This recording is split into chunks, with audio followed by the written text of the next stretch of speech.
छत्तीसगढ़ में 20 सीटों पर पहले चरण का मतदान हो रहा है और इसमें बस्तर संभाग की 12 सीटें हैं। नक्सल प्रभावित है ये क्षेत्र और इसीलिए पुलिस के लिए बड़ी चुनौती है। इसी से जुड़ी हुई तमाम जानकारियां वहां पर आपको बता दें कि इकट्ठा करने की भी कोशिश कर रहे हैं और हमारे सहयोगी मोहित राज दुबे ने बस्तर आईजी सुंदरराज पी से इस पूरे मुद्दे को लेकर के खास बातचीत की है। छत्तीसगढ़ विधानसभा चुनाव के मद्देनजर पहले चरण का मतदान 7 तारीख को होना है। उससे पहले खासतौर पर नक्सल प्रभावित बस्तर का ये इलाका है, 20 सीटों पे मतदान हो रहा है। सवाल यही उठता है कि तैयारी किस रूप में है, किस तरीके से इस बार पैरामिलिट्री फोर्सेस और छत्तीसगढ़ की पुलिस ने किया। मेरे साथ बस्तर संभाग के आईजी सुंदरराज पी साहब हैं, बातचीत किए। सर, पहला सवाल तो मेरा यही है कि इस बार की स्ट्रेटजी क्या है? नक्सल प्रभावित इलाकों में मतदान कराना किसी चैलेंज से कम नहीं होता है। आगामी 7 नवंबर को छत्तीसगढ़ विधानसभा चुनाव हेतु बस्तर संभाग की जो 12 विधानसभा क्षेत्र में मतदान संपन्न होना है। चुनाव संबंधित सभी कार्रवाई को सुरक्षित एवं व्यवस्थित तरीके से संपादित करने के लिए हमारे पास स्पेशल फोर्सेस जैसा डीआरजी, एसटीएफ, कोबरा, केंद्रीय अर्धसैनिक बल, सीआरपीएफ, बीएसएफ, आईटीबीपी, एसएसबी और चुनाव आयोग द्वारा अतिरिक्त बल भी हमें आवंटित की गए हैं।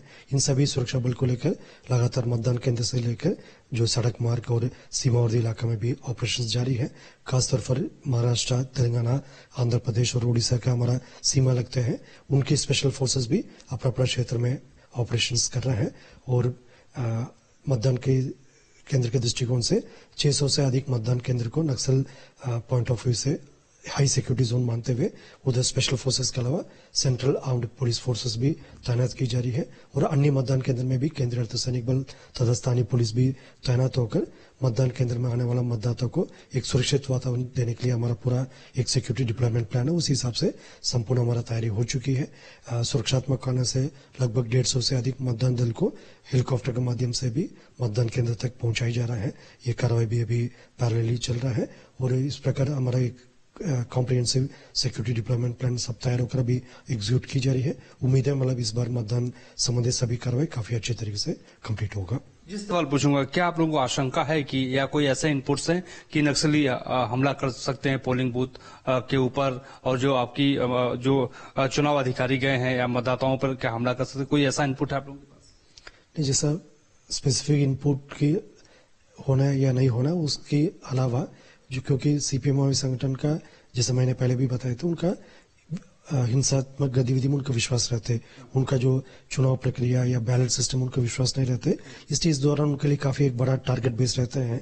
जो सुरक्षा कर्मी भी उनके लिए टारगेट रहते हैं, मतदान दल के कर्मचारी भी टारगेट में रहते, पॉलिटिकल फंक्शनरीज और इवन क्षेत्र के जो मतदाता या नागरिक हैं वो भी उनके टारगेट बेस में आते हैं। इसी कारण से हम हाई अलर्ट में रख रहे हैं। हमको सुंदरराज साहब का यही कहना है कि हमने पूरी तैयारी कर ली है कि शांतिपूर्ण ढंग से मतदान करवा लिया जाए।